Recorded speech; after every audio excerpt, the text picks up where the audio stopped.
এই সুন্দর হলে কেমনটা তৈরি ওই যে আজকে এসেছি আমি দোলবাজার। এখন আসি বর্তমানে রুজিনা রেস্টুরেন্ট।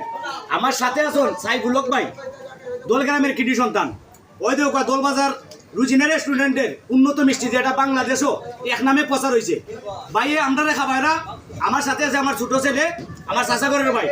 বর্তমান অবস্থায় এটা কোনো আমরা মলম বেচা নাই, বাস্তব যেটা আছে হয়তো মিষ্টি একটা আছে না নি মনে হয় মলম বেচা লাই বইছি না, কখনো না।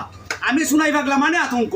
আমার সাথে যারা এরা বলে পাগলা হয়ে যায়নি মানে সর্বক্ষণ এটা শুনি, কিন্তু পাগলা হইয়া ভালো হওয়া লাগে। এর আগে ভালো হওয়া যায় না, আগে পাগলা হওয়া লাগে।